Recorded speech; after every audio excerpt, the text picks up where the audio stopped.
Thank you.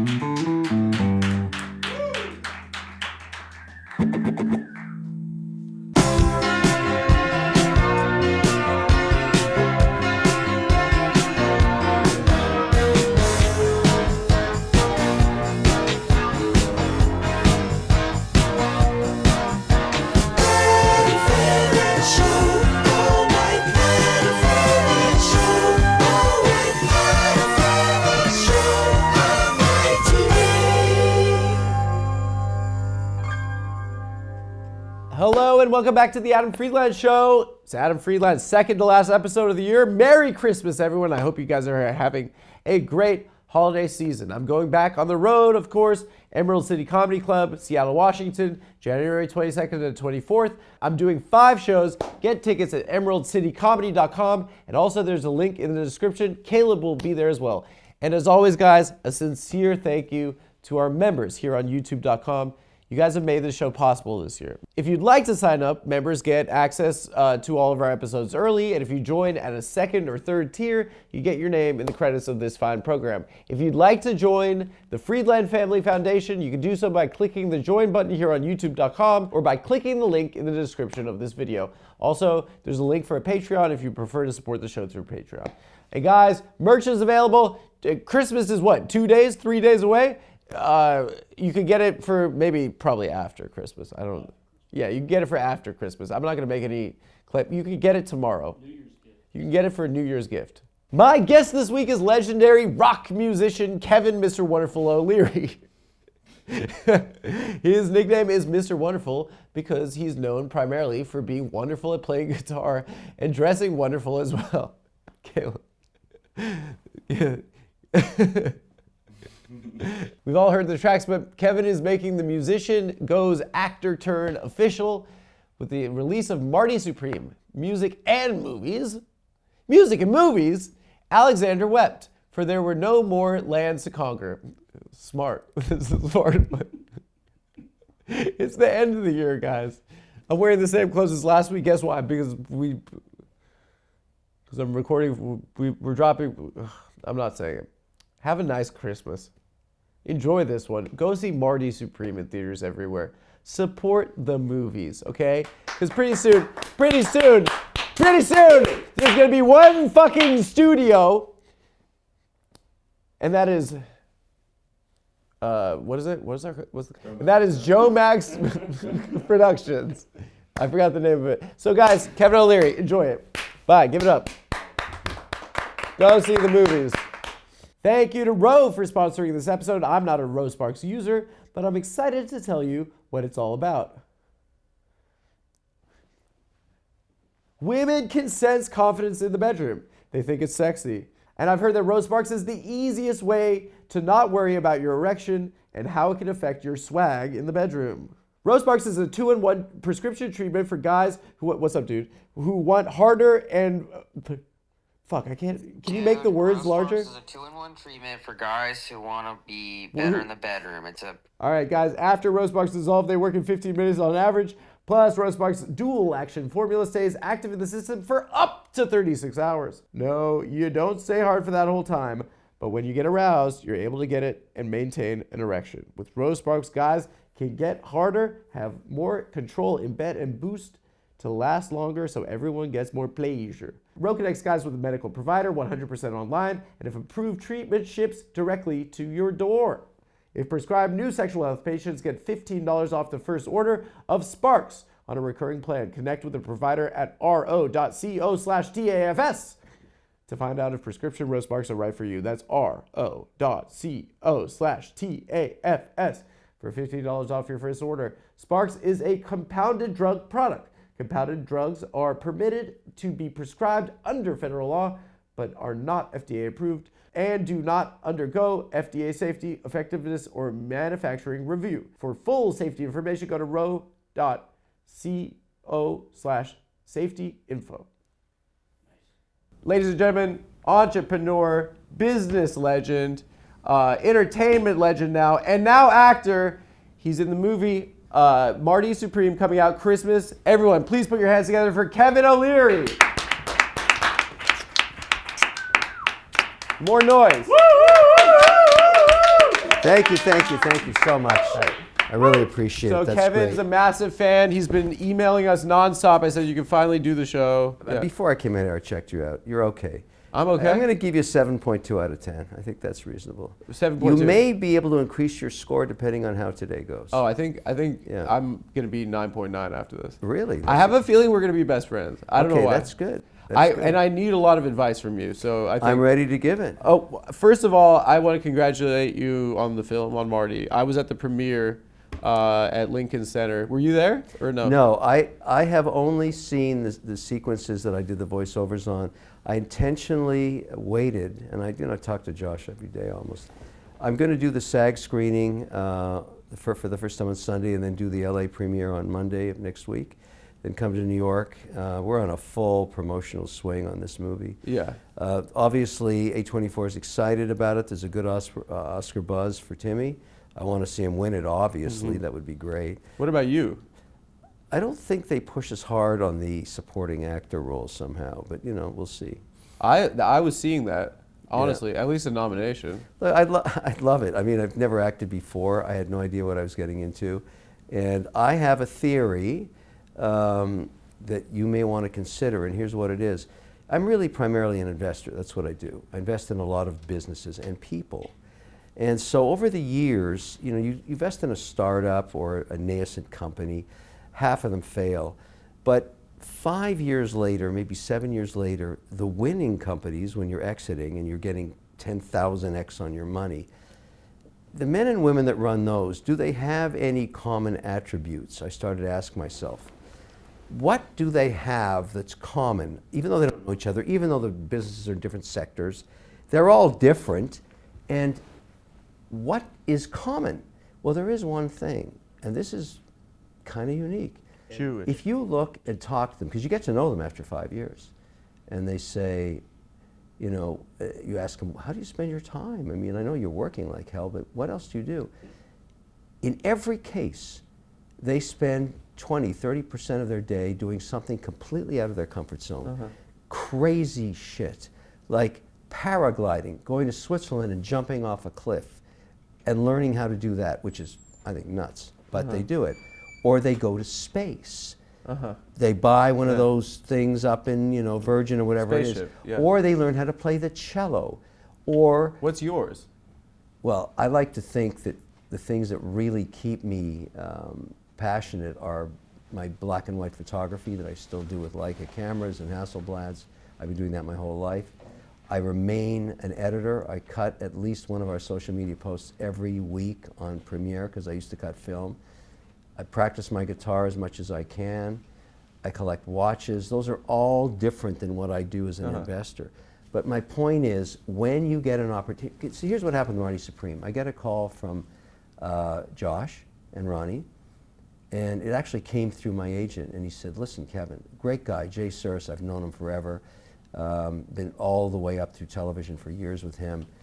He said, look, I want you to think about this seriously. You've built a big franchise here, but you don't know how to act, and you never done this. You could go out there and shit the bed and totally destroy our franchise that we've built together. And I said, Jay, Fuck him. well, I said, how do you know I'm going to shit the bed? How do I know I'm going to shit the bed? How do I know until I try it? My whole point is you got to go do something that even though you may think, shit, it may not work, why not give it a shot? Because 50% of the time you have a great outcome. Yeah. Which I think, hopefully, will let the audience decide in the case of the reviews look pretty good. But I didn't know how to act, and they told me after we read the lines and they came up to my lake house, they said, look, we're looking for a real asshole, and you do that naturally. Yeah. So, okay. The answer is you did know how to act because you've been in show business. You've been on television. Yeah, but I wouldn't say that reality TV is the same as the cadence between scripted lines, which is what I learned the first day of Sure. shooting. Yeah. But It's different. I will say, and I'm just some guy, but in my opinion, as a first-time actor, and it's a sizable performance. I mean, it is natural. I mean, you do not communicate as like, oh, this is a gimmick casting. You communicate as a great actor. and I commend you on it. Well, I mean, I'm really flattered. I'm glad you feel that way. But when you're, what I learned and what I saw, and when I saw the rushes and I saw the cuts, what those guys, the way those two work, and I hope I'm not giving any industry secrets away here, is they wrote the script together. So they've been living this thing for 7 years. But here's what actually happens when you're shooting. Ronnie goes into the production tent, downstairs, wherever the hell it is, different sets in Tokyo or in New York or whatever. But he's in Josh's ear with an IFB. And he's the editor. Well, they cut it together, but he's kind of the lead editor guy. And I'm not used to being told what to do, so obviously I learned right away that a film set is not a democracy. Because I'd say to Josh, what the fuck, I got it, we're done, we've shot it 10 times. I nailed it already. He said, you haven't nailed it till I say you've nailed it. Do it again. And then after multiple takes of the script, he'd say, okay, let's improvise. We got a cadence going here with Timmy or with whoever, and let's pick up on what you said on that last one, or what he said on that last one. But when you see the final edit, what they did is they took some of the script and some of the improvisation, and they cut it together into what I think is masterful. They captured a moment. And sometimes those two dudes don't agree, and they take it outside, because you don't want to be fighting in front of the cast. But they just don't agree, and it's 3 in the morning, and they're going at each other, and they come back with a solution. It's an intense environment. It's environment. a fucked up creative process that I think you can't emulate any other way than just doing it, shooting it. In some ways, Josh was your first boss since Nabisco. Is that right? Yeah. You hadn't had a boss since then. That's a great analogy. I've studied. No, I've never had a boss except back then. I've only been fired once, and I've never worked for anybody. But I did work for Josh Safdie. I actually was an employee. That's how I felt. And he's a reasonable guy, but the hours we worked, the immense hours, like 18, 20 hours. You might get them in trouble with the union. I don't know if you're. Well, I don't. Allowed to say they worked regular hours and. Regular hours. But when we were shooting the. Jimmy Hoffa might break your knees. When we were shooting the spanking scene, that happened at about 4 a.m. and it was intense, and it was really intense, and we didn't get it at the beginning. The cadence wasn't right, the vibe wasn't right, the room wasn't right, whatever the hell it was. We just kept going. And we had a stand-in ass, but... A stunt ass. A stunt ass. Yeah. But Timmy didn't want the stunt ass. He wanted to immortalize his ass. It's incredible. And I said, look, I got to hit your ass with this. Because the fake ping pong paddle broke. So now we're dealing with a real paddle, stiff wood. And Josh is saying, look, I want to hear that smackatino. I want to hear an explosion of ass here. I mean, there are women all over the country very jealous of this. I'm telling you, I wound up like a baseball bat and hit him. And you fucked his ass up. His ass had imprints of the paddle rubber Timothy's ass. That's a hot ass now. It's a hot ass, but it was very hot. You're doing a little bit of a brag right now, I think. I am. I think the ladies, but I'm telling you, all 12 ladies watching this are gonna be I'm very proud of that scene. But when I got back, did he say anything about me the whole time you were working with him? I don't recall. Okay. No, I don't recall. But when I got back to Casa Tua, I was staying there down on South Street in New York. It was 7 a.m. and I was fried. I mean, I was just wired, And I said to the maitre d', look, I want some scrambled eggs and some, smoked salmon, and a bottle of 2022 Poulet Montrachet. He said, it's breakfast.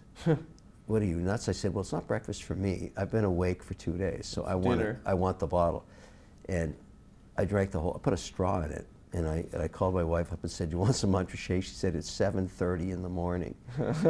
So it's a guilty pleasure, but that's how I unwound that day, and I'll never forget it. It was a great experience, the whole thing. So you just played music for us. You're a guitarist. You're a photographer. You're now an actor. You are a documentarian. You've made a documentary film before in your early years. You are a entrepreneur. You are a kind of a elder statesman of business in North America, I'd say. Would you consider yourself a modern day Renaissance man, or like a Da Vinci of sorts? The journey of entrepreneurship is not a destination, it's a journey. And the reason you would want to do that now, and I tell everybody this, because I teach entrepreneurship at places like MIT and Harvard now, it's not about the greed of money, because you just listed off a bunch of things I couldn't do if I wasn't free to do them. And so that's what money buys you, the free time. It's not about the greed of money. I don't need more money. I need more time to pursue the things that really interest me. And so what you find out is that if you're motivated by money as an entrepreneur, you will never get it. Right. You have to be so insanely passionate about what you're doing, and all the competitors that are pursuing you, and then one day you wake up and you're filthy rich. That's how it happens. Every guy I've ever talked to that's had a huge exit has said, I never saw it coming, because I was just myopically focused on my business. It was the same for me, and then one day we were acquired for $4.2 billion. And then what I found was amazing for all of us, the 9 core people, we didn't know what to do the next day. We just went back to work. Yeah.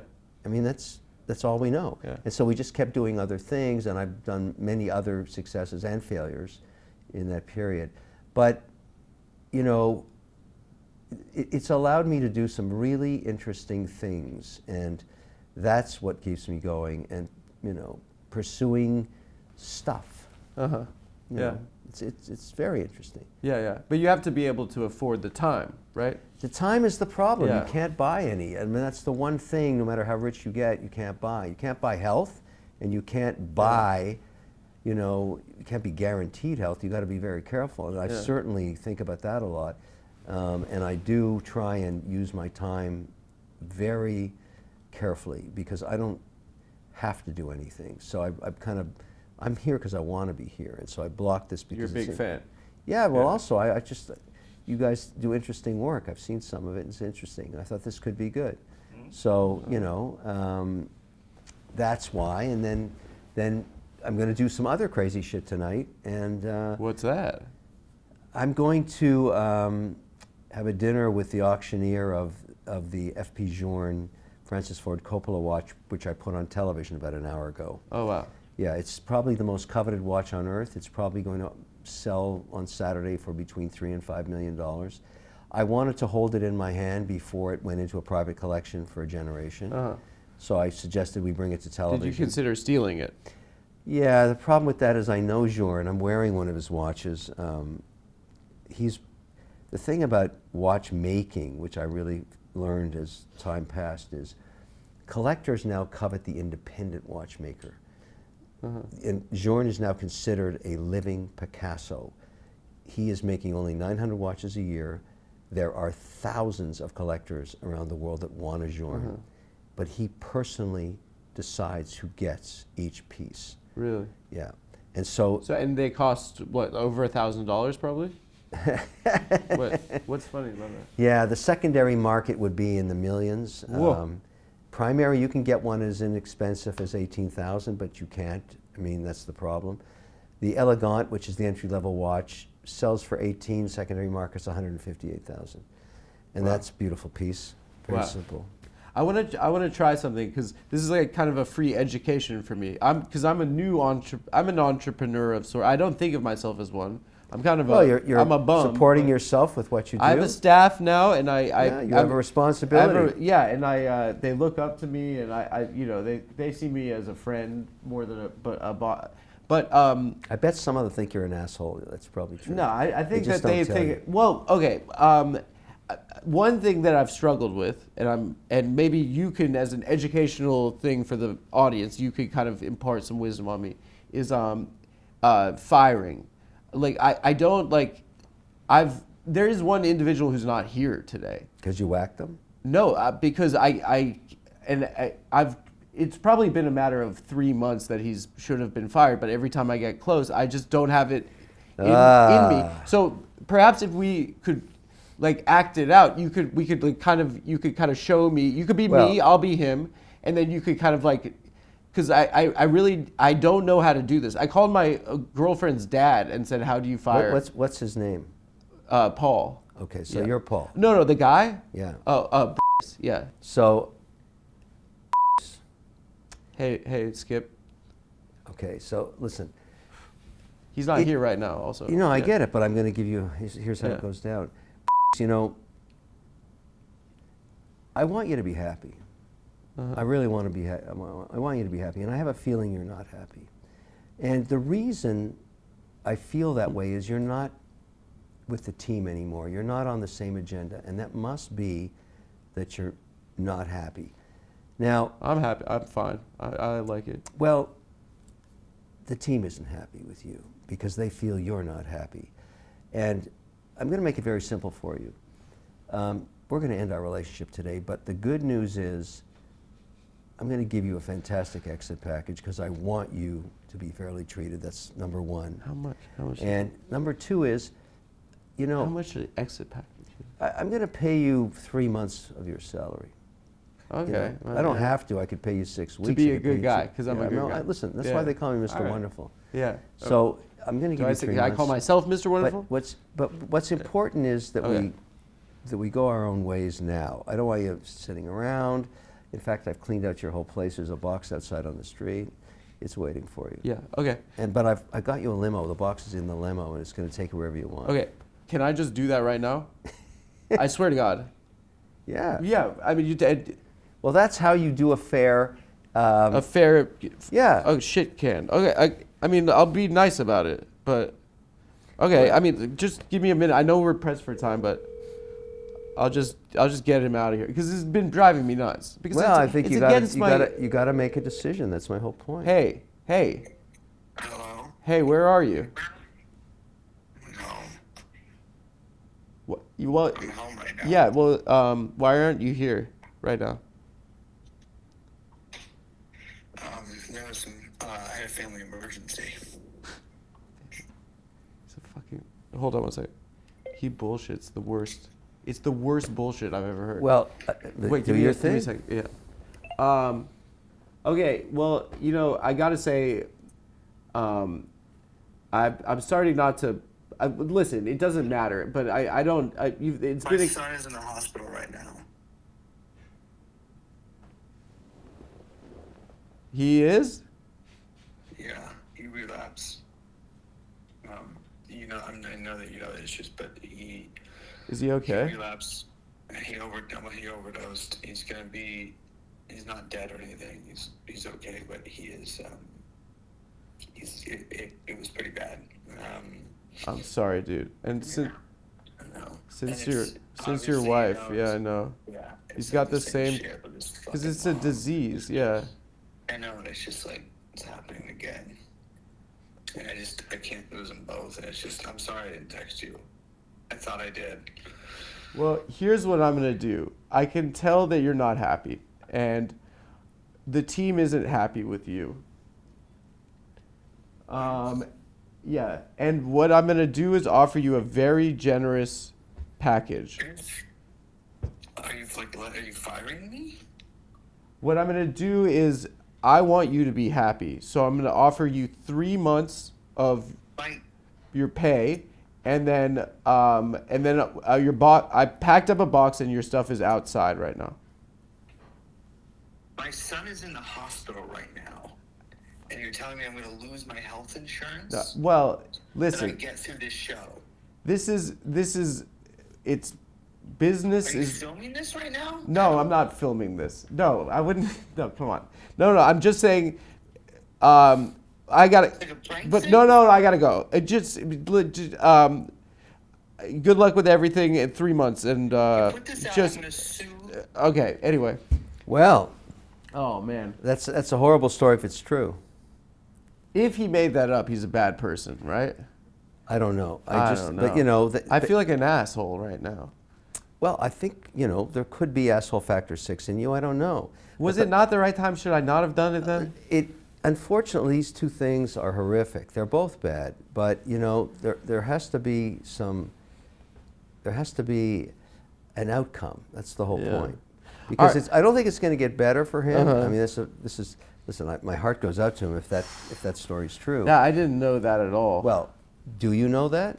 Well, I know that there have been problems in the family, and he is dealing with a lot. Well, that's a very, very tough situation. I mean, I don't wish that on anybody. Yeah. But should I say sorry? Should I hire him back? I feel like I should.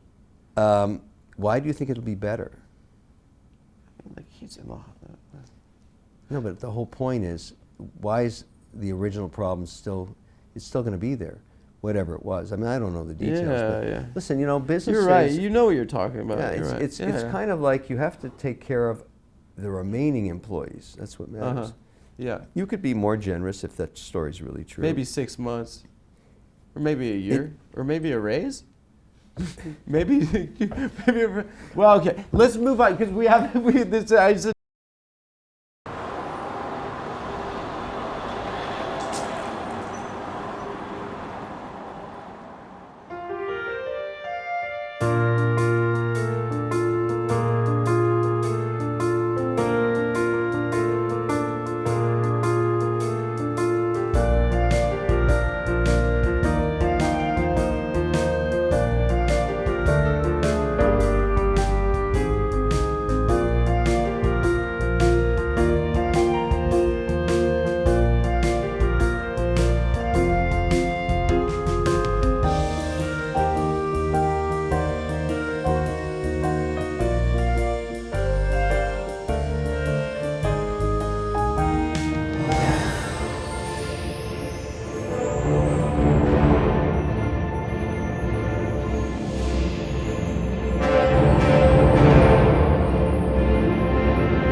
Hey, listen, I know I'm not who you're looking for. I know I'm not the usual type of girl that gets the guy at the end of the movie. I know I'm definitely not matcha girl. But when I saw the words on your website that you made using squarespace.com, it made me want to be wanted the way that you wanted matcha girl to be wanting you.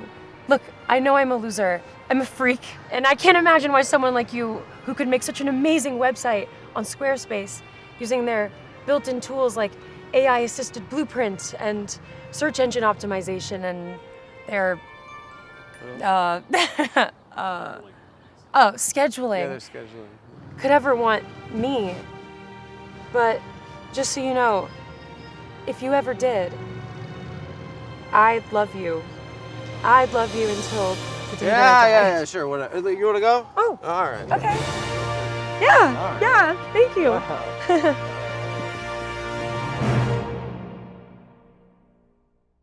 As I'm saying, I'm a nascent entrepreneur, but like I have business partners that kind of engage in the business side. I get to focus on the creative, and I fancied myself a businessman for far too long, and I realized I got my shit handed to me too much. And then what's important is that I'm good at this part, and I have business folks that do the other part. So like, how would you, to an idiot, a real dum-dum, like explain what is like economics, like in your and you're talking to a dumb guy. The thing about entrepreneurship, it's very binary. You either make money or you lose money. There's no gray. It's one or the other. And so you should put time into the equation. You say to yourself, I'm starting a business, and if I can't make money in 36 months, I'm going to take it behind the barn and shoot it.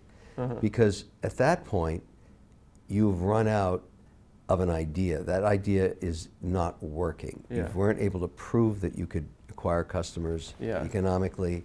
The business is unprofitable, and you're burning cash, and you're bankrupting yourself if you're borrowing money against your house or whatever it is. And so we're doing good. We're doing it. Okay, so the idea is that entrepreneurs fail sometimes, but they shouldn't spend all their time wallowing in failure. And entrepreneurs that are unsuccessful don't have the guts to take it behind the barn and shoot it. That's what you have to do. Bad businesses are like a cancer. They kill your time. So you got to shoot it. That's it. And I've done that, I've had good ideas, bad ideas, but I never let them spend. Like these days, if I can't figure it out in 18 months, I shoot it. This thing is good. I mean, it's a good product. People like the but product. Once you know it works, you got to spend 110% of your time on it. Oh, I'm married to this. Yeah, of course. What do you do when you get in trouble from the lady for working too much? Well, that's a big challenge for everybody. You should basically set aside some quality time. For me, I try and make it weekends. And I'm very fortunate. I can say, look, where does the family want to go this weekend? You want to go to Geneva? You want to go to Thailand? You want to go to Paris? Let's go. The ticket's on me. Spend the weekend together, and then after that we all disperse again, because I'm traveling all week. So it's quite. And lately, particularly on this Marty Supreme promotional tour, we're going everywhere. My wife Linda said, "I want to go with you to see what it's like." And after the first week, she went, "Wow, I don't want to get in another airplane." I said, "Well, we're just starting." Because you spend most of your time hopping cities. Sometimes 3 cities in a day. You seem like the concept of a businessman, like a successful person, I guess maybe it comes from movies, is that that because they're making big bets and they're like there's a rush coming from it, that they also have other like vices. But you seem like relatively well adjusted in your life. What I try and do, and everybody has vices, but my routine is I get up at 5. I live in Miami. I live on the beach, and we have a 22-mile boardwalk. Fabulous. So when the sun rises at 5 to 6, I'm kind of listening to all the news feeds, because I do a lot of live TV during the day. There's usually 5 news stories worldwide. I listen to them. The outlets I listen to, I try and get balanced. BBC in London is very good. Al Jazeera, Fox, CNBC, BBC in Canada. There's a lot of stuff going on. You guys have a BBC too? No, BBC is England, but CBC is CBC. Canada. Yeah, CBC. But the point is, they all have the same 5 stories with a different tilt on it. So by the time I'm finished, like 40 minutes of that stuff, I've got a pretty good idea of what's on the plate for the day. Then I get on the bike and I ride for about an hour and 20 minutes with thousands of other bikers as the sun is coming up. There's only bikes and dog walkers. That's it. Then I go to the gym for 20 minutes. I don't eat breakfast, so I fast for 16 hours a day, and then I eat at 2 o'clock. Wow. I don't take drugs, I don't smoke. My only vice is wine. I like wine. Really? So I have to limit myself, I don't drink till 6 o'clock. I have a glass of Montrachet. The thing about wine, the problem with wine is if you drink it before you go to bed, you don't sleep well. If you can get 7 hours of sleep a night, you feel amazing. So, don't eat shit food, get some exercise, and don't drink too much. So that's the problem, and that's where that's my vice. I love Be happy. Yeah, the thing is, the key is... Are you a happy person? Yeah, I'm pretty happy. Yeah, you seem I like should it. be drinking at breakfast. Hell That way yeah. I'd have plenty of time before I went to bed. Yeah. I'm trying to convince my wife of that. Let's do some more montrachet in the morning with Well, eggs.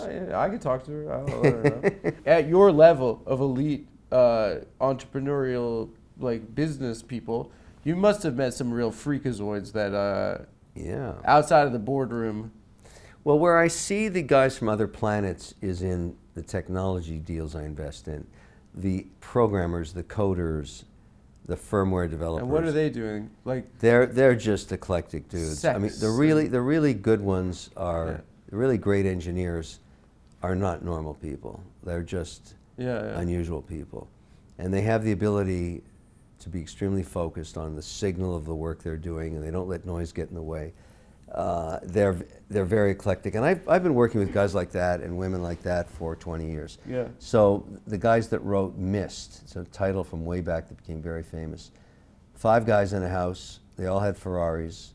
Wow. Using they were unusual, but they wrote this software. Unusual how? Well, you know, I don't want to say, but they were on the edge. Yeah, They're on the edge. So, and they wrote amazing code, and I have to go out there and get them to finish it on time so we could ship 12 million copies to Walmart. And they keep trying to pull you into a cuddle puddle. Yeah, but you know, the thing is about coders, they never want to stop. They just want to make it better and better, but at some point you have to cut the version and ship it. Yeah. But I did that my whole life, and so I've got a pretty good respect for what they do. And that was one of our competitive advantages. Developers like to work for me because I gave them a lot of slack on the creativity, but was able to manage their time and say, look, we got to ship it next month. Yeah. It's got to ship. Yeah. And because you're trying to fill shelves for holiday and whatever else. And I still do that to a certain extent, but I'm not an operator anymore. I'm just an investor. When you see, like in New York City, when you see someone on the street, like a homeless person, like what do you make of what's your whole take on that? It's sad, but usually it's mental illness. Yeah. That's what it is. And our society has a very hard You time. shouldn't tell them to take it outside. It's kind of inhumane. You look at other societies like Asian societies, for example, or even in Europe and Switzerland, they covet the elderly.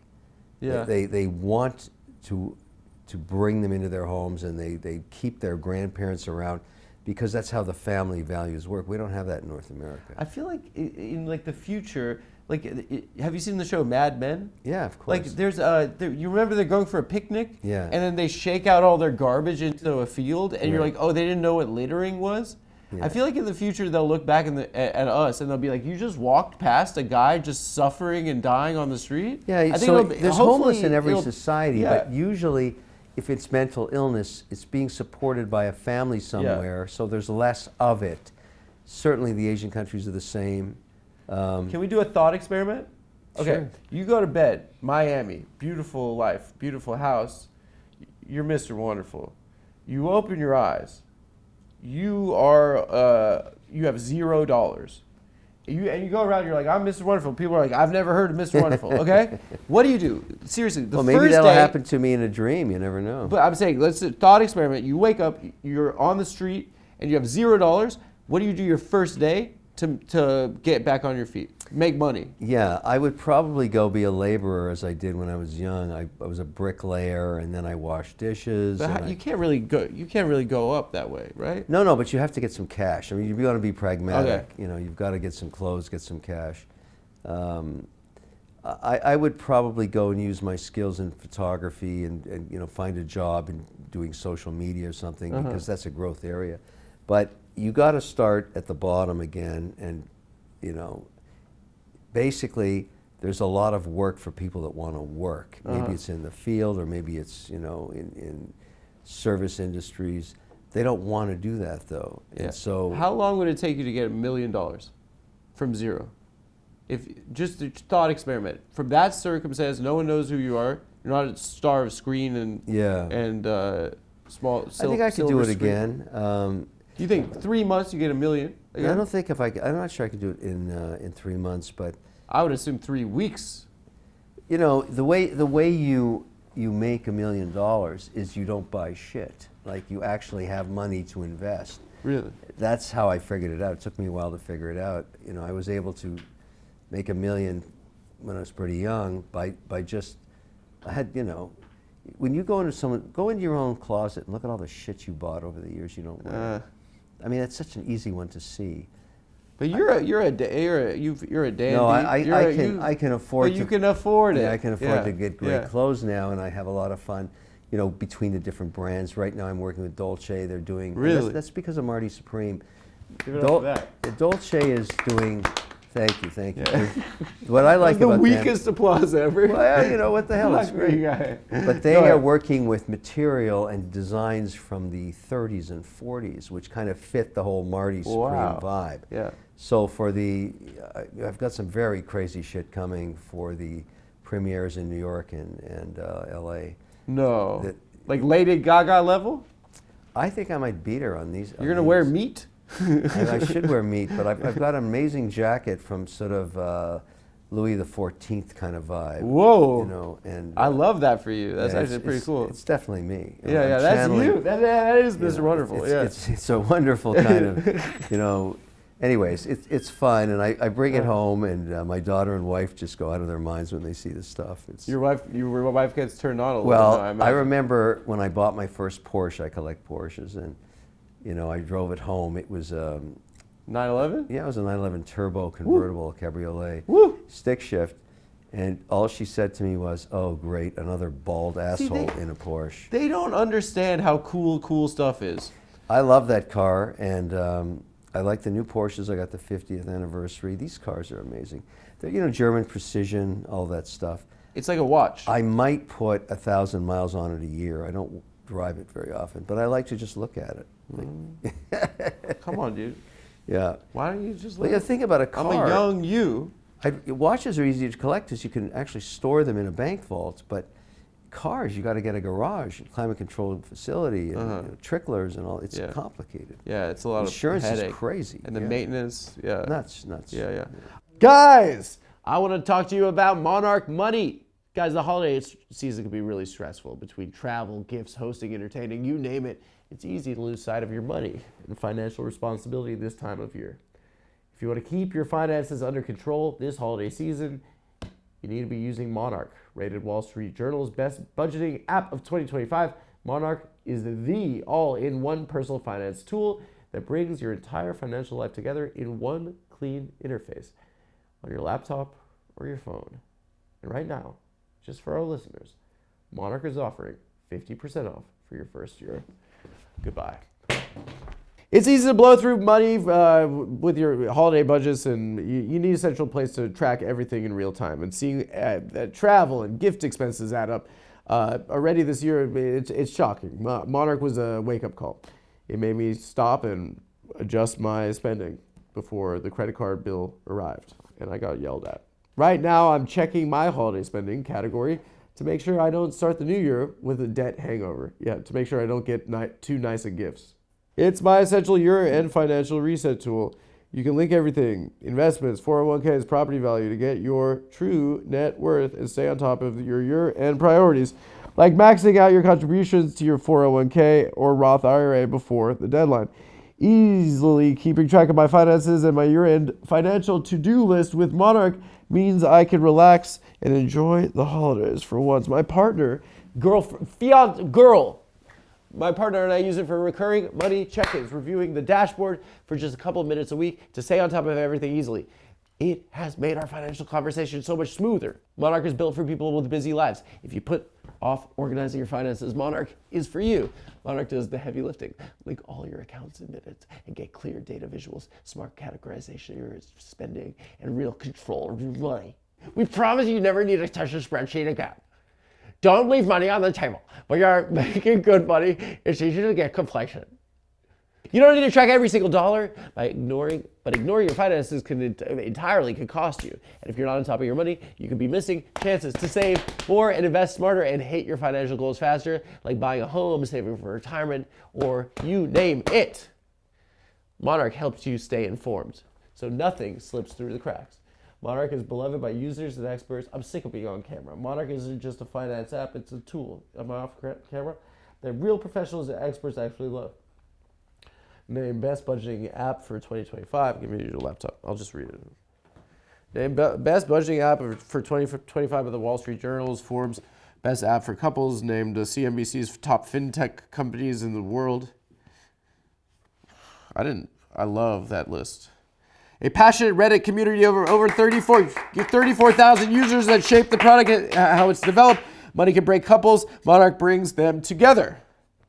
Monarch gives your partner full access to your shared dashboard, including linked accounts, budgets, goals, and spending activity all in one place and at no extra cost. Fights about money are the #1 reason relationships fall apart. Is that true? That's sad. I don't like thinking about that.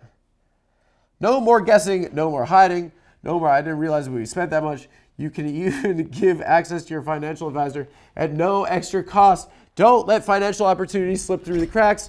Use code TAFS at monarch.com in your browser for half off your first year. That's 50% off your first year at monarch.com with code TAFS. All right, that's the last ad of the year. That's the last ad of the year. You have a really interesting background, in childhood.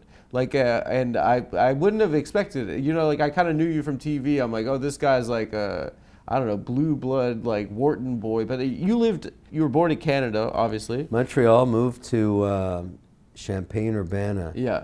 outside of Chicago in Illinois. Went to, school there, Bottenfield, I'll never forget it. I lived Bottenfield School. I don't even know if it's still there. But you lived in Cambodia as well before the Khmer Rouge? Yeah, after that, when my stepdad, 'cause Yeah. my original dad died, my stepdad was graduating from the University of Illinois, and he became a PhD in management, and he got a job with the ILO, the United Nations, and we traveled every 2 years. He worked on infrastructure projects like water and highways. And He was a spook. he Sounds like helped- a spook to me. Well, he did a hell of Yeah. a job for the UAE. He was there when the founder was there, and that's how Woo. I got my residency there. He helped get the water system going for those guys. Now look at them. Yeah, they're doing okay. They're doing all right. Wait, Yeah, they actually were pretty smart about how they made that country. you met Haile Selassie as I a kid? did. And is it true? Is he Jah? He Do you- was. do you He bel- was. Are you Rastafari kind of guy? Yeah. He is the leader of the Rastafarians. Yeah, I know. He also. I met his lion cubs. I met Pol Pot, who went nuts and killed everybody in Cambodia. What are you, James Bond? It was just random. I mean, the expats would always get together at these cocktail parties, and they would throw them at the palace. And the ILOers would bring their kids, and that's how I met him. And you play poker against a guy with an eye patch? Well, I met And he has a sexy girl met next to him? Sihanouk too. I mean, that was when the met who? Vietnam War was spreading into Cambodia. Why? Everywhere you go, war follows? It was tough. I mean, that was tough. You're the angel of death, Kevin. Wait, But I've been to some interesting places. so you're raised by your stepfather primarily? Yeah, he was very pragmatic with me. And your parents split up after you moved or No, before? my parents, my original father, they got divorced, and then he died actually when he was 37. When That's did he die? When you moved or around No, the time? he had. They were divorced already. My mother was now, starting dating, I guess, my stepfather. But then he passed away, my original father, and then they moved to finish off George's PhD. Oh, That's wow. what happened. And you didn't get a chance to say goodbye, or? I did. I knew. I spent weekends with him, but one day he was just gone. It was tough. My brother's 2 years really younger, so it was hard. really hard on him. Yeah. That was difficult. But when I started moving every 2 years, I thought everybody lived that way, but it's not true. No. But it ended up being a huge advantage for me because I've been to every culture in the world. Yeah. So Iceland and Norway and France and Switzerland and Germany and Japan and Ethiopia. All of those places. Yeah, and another thing is, a funny thing, correct me if this is wrong, but your stepfather at the end of high school asked you what you wanted to do, and you said, I want to take photographs of hot chicks. He said, "You're not good enough." That's so us, by the way. That's Thank you, awesome. Wait, that is the most awesome answer I've ever heard. And he said, "Look, you're not good enough. You'll starve to death. Why don't you just take a couple of years off and go get a business degree? Then you can figure out what to do." He was right. But I went right back into photography. I founded a company called Special Event Television. We did all the hockey programming on Saturday nights for the original 6 teams. And you developed the technology for like digital graphics. Yeah, like we on- did that. Yeah. That turned into the learning company. There was a bunch of things that happened in that journey, and you just don't know what's going to happen when you start a company. But we did Don Cherry's Grapevine. The original 6 was another format we owned. I didn't know what a television format was, but I owned it. And so somebody came along and said, I want to buy it. That was the first exit we had, and we took that money, started the learning company, and the rest is history. Yeah. When another surprising thing about you is that I'm old pinko glasses New York Jew over here. I would assume I would never have assumed that you'd be an environmentalist, that you studied environmental studies. You made a documentary. Yeah. You happen to be one to this day, you think? I was one of the first cohorts with Sally Lerner and Greg Michalachki were the two of them. They founded it in the architecture department. And but what Sally told me, which I'll never forget, she said, Kevin, you should pursue entrepreneurship. You should go start a business because, you don't look to me like a guy who's ever going to keep a job. You just don't know how to work for anybody. And it could be bad, it could be good, but she was one of the ones that really edged me on. And I'll never forget that. It was because she was right. I mean, in the end, I never was able to hold down a job for anybody. I never will. Tell us about the cat food. Yeah, that was the is a good summer. story, I had guys. to have a summer job, and I worked for a guy. But that ended up being a very important lesson because he took me to show how cat food was made. And it's just 2 engines. It's Sea of Japan tuna, the belly. That's for the fish protein. And the other is chicken faces and beef faces and all the parts that we don't eat of a cow. And they get sort of melted into a mush with papaya juice and then squeezed out. And that paste is the protein that is There's chicken McNuggets at McDonald's. Well, these are for cats, but Yeah. but think about the idea. It's either Sea of Japan tuna on this side or the chicken faces on the right. Sounds nicer, the tuna. Yeah. 15 years later, I'm sitting with my partner at the learning company. We're buying all these software companies with their developers, making educational software, and the only 2 things we're doing is math and reading scores. We're doing hundreds of millions of dollars of sales advancing math and reading scores. Yes. And I said to Mike, let me tell you this story about cat food. And I said, why don't we fire all the developers that we don't need and just have one chicken face team and one Sea of Japan tuna team? The Sea of Japan tuna does the reading software. The other guys do the math. And then all we do is take the titles, because when you make cat food, you add bacon bits or little egg bits, or and you call it, souffle or whatever, but it's just the same paste. We did the same thing. We licensed, characters from Disney and characters from Mattel, right? Yeah, Big Bird. We had all these titles, and we pay a royalty on it, and our cost of development dropped by 30%. But didn't you try to rebrand the cat food, and then they said, would you eat it? Yeah. That's what I was asking. I did have to eat it in front of the sales force, but apparently that's sort of like a hazing thing they did at that company. Really? They made the young guy eat the food, and I knew how it was made, so it really made me sick. I threw up in my shoes. And then you were like, I'm not going to have a boss ever again. Yeah. And it's kind of for good reason. Well, it was an important lesson. I think Yeah. you learn these things in life, and they come back and they're very good for you later. That's the whole idea. Yeah. But that was an important lesson, the 2 engines of protein, because that changed the outcome of the learning company in a big way. I want to talk about your turn into entertainment. Yeah. I mean, I'm a comedian. I've gone on the road. I've watched thousands of hours of Shark Tank. It's just the best show. And you are just a fucking hit. You know that. Well, it's been on for 17 years. We're shooting our 18th season. I actually have a theory about why that happens. The real stars, and the reason people keep watching it, is every time someone walks through those doors, they've never seen that product or service before. They can't believe someone else thought of it instead of them. It's why didn't I think of that? Yeah. Because half of these things turn into huge successes, the other half go to zero. Yeah. But every once in a while, you get some crazy idea that ends up being fucking huge. Yeah. And we've you seen it missed on that happen. Ring door thing, you guys. Ring was huge. Cat DNA was huge. What's that? Wicked Good Cupcakes. It was called Base Paws. It was a monster hit. Cat DNA? Cat DNA. You stick a Q-tip up the cat's ass, you send it in, and it tells you what to feed it to extend its life by 30%. That's a dog. That's not a gem. What's your thing? A dog or a gem? No. A dog or a business dog or a business gem?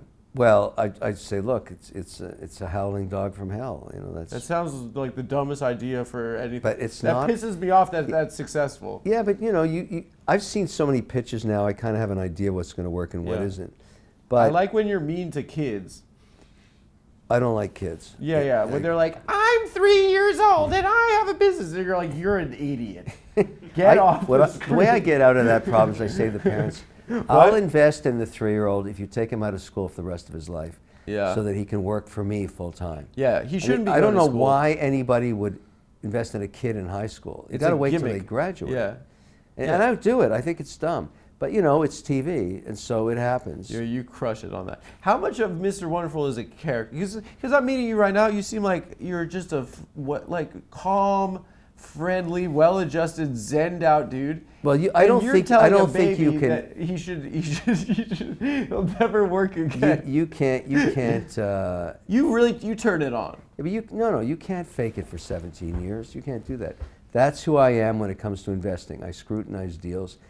I am not acting. I'm not faking it. That's who I am. And you can ask the people I work with, my team. That's how I am. Yeah. And so, you know, it's sort of like, it's for me, Shark Tank. I don't see any cameras on Shark Tank, nor does anybody else. Really? We've been doing it for so long. I mean, it's just bring it on. Let's have a look at it. But if it's dog shit, I'm going to say it's dog shit. You tell the truth. That's what I you're think known telling the for. truth is extremely helpful in Yeah. the case of business because you don't want them to waste the money.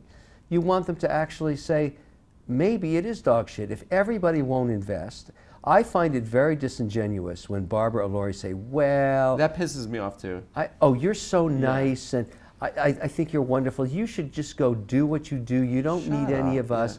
What they're saying is your product's a piece of shit and I would never invest in it. I just say your product's a piece of shit. No, and I never they're invest in setting it. them up. They're going to lose them money And by I'm gaslighting saying, them. you know, Barbara's on this side, Lori's here, and say, what are you doing? You're lying through your teeth to these people. Yeah. You're giving them such bad advice to tell them to keep going on this dog shit crap they have. Like, why? Why don't you just call it what it is, dog shit crap? Yeah. Do them a favor. Tell them the truth. Because in reality, those people are going to think that it's not dog shit crap, and it's yet going to cost them time It's so and money. bad I can smell the odor of dog shit off the product. Yeah. It's just from where I'm in the room 10 feet away saying, it's horrible. Shoot it. It's like they're being kind, but they're not being kind. In fact, you're being kind by Yes. telling that kid to kill himself. Thank you. Finally, Yeah. somebody realizes it. I mean, I do. Look at the heat I take from everybody. Oh, you're the mean shark. You're the bad shark. No, I'm not. I'm just telling you. No, your you're the product's a piece star of of the crap. show. But You're the star of the show. but it's- You sit in the middle. No, the point is, it's a piece of crap. Yeah. It is. And they're going to waste their lives on And it. their parents' money. And their parents' money. Yeah. Yeah, Yeah. that's the real problem. Yeah. Do you respect people that just didn't have to work for it and have a lot of money? Or do you think that they're pussies? Or sorry for saying that word. I don't know if... Well, you mean they've inherited it. Yeah, are you That's like, the you're idea. a fucking liquid Like man? but let me tell you what happens. You've grinded. Inherited wealth is generally dissipated within 2 generations. Yeah. So you shouldn't give your money to the idiot cousin. It's not a good idea. You know, if you have a business, nepotism destroys it. What you do is you put the kids at the board level and you hire professional managers. Yeah. And that way you can sustain the family for, you know, long after you're gone, as long as they don't try and run it. Most people can't do what their parents did. Yeah. Sometimes It's like the Bush administration, right? it's difficult. Yeah, I mean, but you know, you don't want to. Sometimes there's exceptions, but not often. And so, if you're going to be an entrepreneur, it's better to try and do it in your 20s when you can take a hit. You don't have a lot of responsibility. You don't have a family. You don't have a mortgage. Just go do it. And in 18 months, you'll find out if you can pull it off or not. Yeah. And if you do, it sets you free. Yeah. There's something wonderful about being able to do what you want to do. And the only way in America you get there is you got to be successful in the American dream. There's a competitive element to business, right? You want to win. Yeah, of course. Right. It's a giant competition. So you have to fucking hate the other guy at some point, a lot of the time, right? Like, Who's the biggest fucking fraud? Just name names. Well, like, I who mean, out I there? mean, you're talking about the other sharks? Just no, not I know. Those are our friends. We love them. Well, no, but let me tell you how Dude, friendly I am. when Mark quit, you were genuinely but emotional. I think I can get Mark back on the show. You're trying to get him back. You Yeah, miss him. I am. That's your boy. Because I think we have a great dynamic. I'm do. teaching him, and he's learning from me, and it's fantastic. Yeah. And He's and like and he really the appreciates sensei it. and the student. Yeah. And Barb, he's my grasshopper. Yeah. And Barbara, the only reason that she makes it to the set each year is I buy her a new broom. That's how kind I Really? am. Imagine You're keeping the band together. You're like Paul McCartney. Every year, brand new, the latest broom for the witch. Mark That's it. is like John Lennon. He's up with Yoko doing heroin. You're like, just get to the So studio. stop Let's make doing Abbey that. Road. Get back in the chair and let's get back to I work. love it. So you're like the Capitan a little bit. I like to think that way. Yeah, I like that. Call me El Capitan. This is cool for me because I'm a massive fan. It's just cool to hear this. Yeah. No, look, I don't think of myself as the star of the show because I know with certainty if we didn't have the pitches, there'd be no show. What we've learned is what's really good now about Shark Tank is the 100+ producers that after 17 years can curate great deals. They go out there, just like on American Idol, they listen to pitches, thousands of pitches, And the woman that's done it from the beginning is named Mindy Casting. I don't know what her real name is, but I call her From The Office. And she has seen every pitch. Can you imagine that? And so, Holy shit. And then she says that one. Then she sends it into the, the editorial team that says it's appropriate, it isn't. But she has done such an incredible job with her team that that's why the show works. I assume there's due diligence though after There you make is a deal. afterwards, and there's What's also the diligence craziest? before. What's the craziest thing that's come out in due diligence after making a deal with some? The guy was in prison. The guy was wait. Yeah, one of our deals. They let him out of prison to do Shark Tank. He didn't tell the truth. Obviously, he